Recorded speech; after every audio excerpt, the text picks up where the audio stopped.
What's up, everyone? Today we're going to continue talking about Terraform in our beginner Terraform series of videos here. The things I want to cover today are talking about conditionals and then also functions you can use inside your Terraform code. As always, I'll include a link down below to the code that we'll be working with, as well as links out to the Terraform documentation here that we're going to go over, including these concepts. My name is Jeff. This is Jeff Brown Tech. Let's go ahead and get started. The first thing I want to cover today is something called conditional expressions. I actually meant to cover this when we talked about count, but I forgot to include it in that video that we did. I'll include a link to that and also maybe up here in the corner of the screen so you can go check that out. What I want to cover with conditional expressions is just the syntax, and then we'll see an example inside of our code later on when we're working with functions. A conditional expression evaluates a Boolean expression or a true-false value, and it selects one of two values. Basically, this is an if-then-else statement. If you've written anything in any other programming language, that's all this is. If this evaluates to true or false, do this or do this. Let's go take a look at the syntax here real quick. First, we do have our condition here. This condition should evaluate to true or false.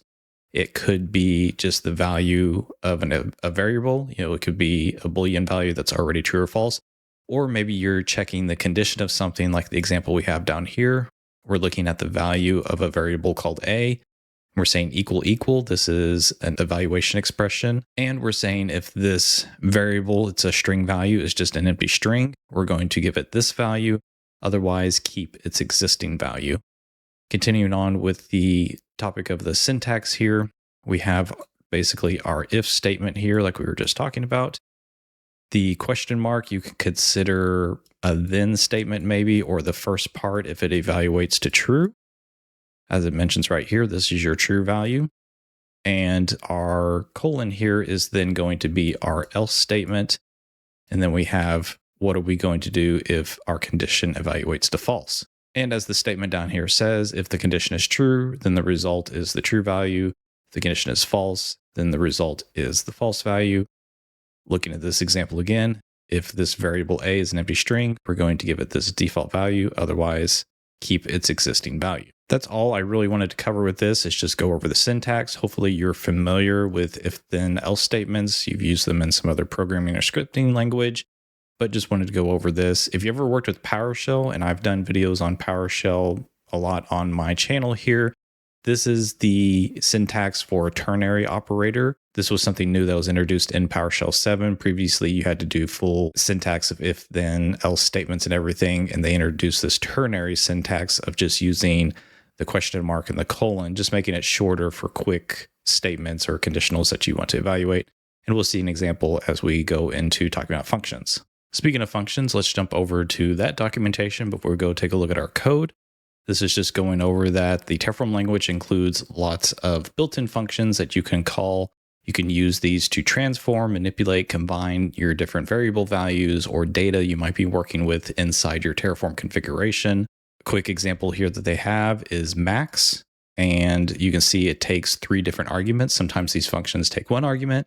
Sometimes they might take 2 or more. In this case, we want to find the max value of 5, 12, and 9. And the result of this function here is that it will output 12 because that is the max value out of these 3. Over here on the left, it does outline some of the many functions that we have available to us, and they're broken down by their category of kind of what data type they work with or what functionality that they're providing. Here we have numeric functions. We have absolute value, the ceiling, which is like maybe the top or max or the floor. We looked at the log value, max, min, like we just saw in our example there. Lots of string functions here that you can work with. And if you've worked with another programming language, they might have built-in function methods or something like that that perform stuff like this for you. We can take a look at joining strings together, convert everything to lowercase. Does the string contain another string that you might be working with? Get the substring out of a current string, anything like that, go all to uppercase. Some of the pretty standard things you might see in a programming or scripting language. Some file system functions. We're actually going to take a look at some of these since we've been working with files inside of our example code here. For example, does a file exist? You can also use the file function here if you need to take the contents of a file that might be included alongside your Terraform configuration and put that content somewhere inside of something you're building with your Terraform. I've used this recently in building out some API stuff inside of the API management service inside Terraform, some policy files and everything. Same thing with template file. You can actually inject, you can set variables inside your file that you're reading and inject values and everything in there. Lots of good functions here. We got some date time functions. You can just do a quick timestamp if you want to log when something happened from your Terraform, format your dates, time add, everything like that. One interesting one here is IP network functions. You can actually take a CIDR range of like a whole network or something like that and use these functions to divide up your net mask and your subnets and everything. I've never actually used this. It looks a little bit complicated. I've never really dove into it, but just really interesting functionality there. And then we have some type conversion functions if you need to change, formatting or conversion of yours. We actually saw this before when we saw toSet. We had a list of strings, but that wouldn't work in our for each. So we had to use toSet to convert it to the set type in order to be able to use it in our for each. That was in a previous video we did here. Anyway, as you can see, there are lots of functions here, and I'm mainly pointing this out just if you're working inside of Terraform and you're like, man, I need to put this all in lowercase, or I need to get this substring or convert this number, anything like that, come take a look at your built-in functions here. Surely there is something in here that can do what you need to do and everything. But now that we've got a basic idea of our functions, some of the ones that are available out there for us, let's jump back out to our Terraform code and take a look at using these inside of our example code. Here we are back out in our example Terraform configuration. Like I mentioned, this code is out in my Jeff Brown Tech YouTube repo in my GitHub account and everything. I do have just the TF demo folder open up directly, but it is underneath the folder, I think going back to November 2025, the date there when I first started working on this series of videos here. And I do have just a new file here called functions.tf. This is going to contain all the examples that we're going through inside of this video. And as I've mentioned before, you can separate all your Terraform code into different TF files. And when you run your plan and apply, it just combines all of them together. So you can sit here and break all this out. You don't have to put everything in one giant file. First, we're going to use a conditional statement to generate our file name here for our local file. And we're using the fileexist. So what this is saying is, does this file exist? And here is our expression that's going to evaluate to true or false. The path.module just means the root of our TF demo folder here. And then we're going to look to see if inside of our data folder, is there a file called data1? If that evaluates to true, we're going to need to do this, meaning we're just going to change our file name that we're creating here and appending _v2, like version 2. If this evaluates to false, meaning the file doesn't exist, then we're just going to create one with that exact file name here. And then inside contents, I just have data1 version 2. I just need to put some type of string in here.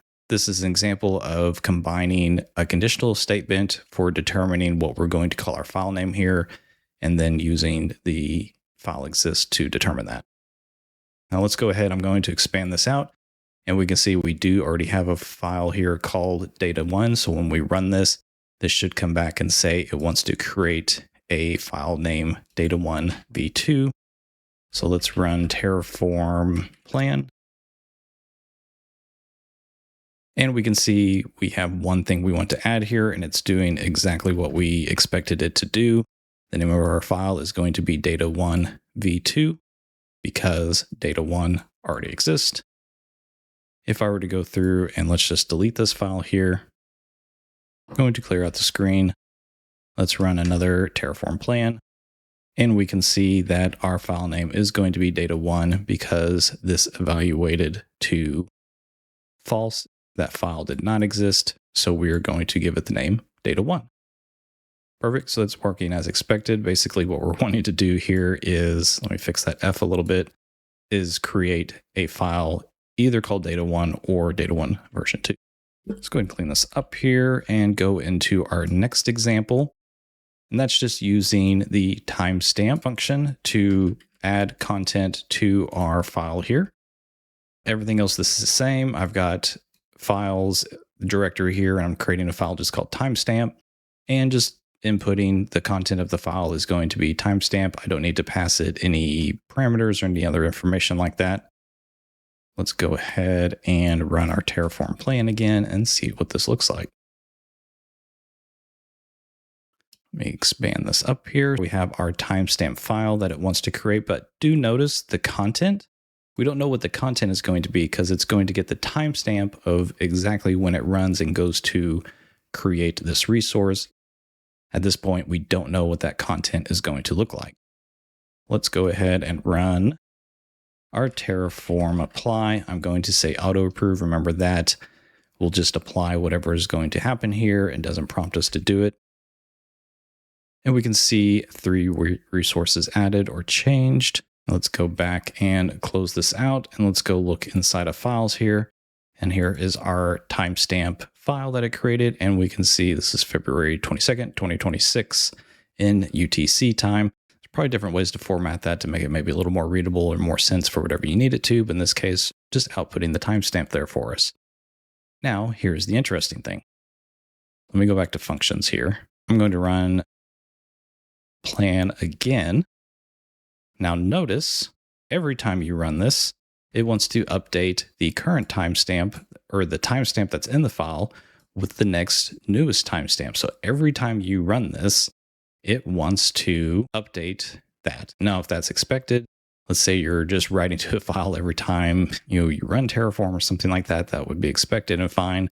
But maybe you only want this to happen once. You would need to do some additional things there. And let's actually go over that. I wasn't planning on covering that in this video, but let's do this first real quick. I'm going to apply again. Let's go take a look at our timestamp and it's gone up to 1857. Not sure what that was before, but that should have been a few minutes ago. Actually, we can go back up here and take a look. That was 1856. So less than a minute later, and go ahead and update this timestamp. As I mentioned, I wasn't planning on covering this, but let's go see what we can do about this. Maybe we only want that timestamp to be there once. There is something in here called Lifecycle. This is a built-in property on all resources that you should be able to find. And what we can do is ignore changes.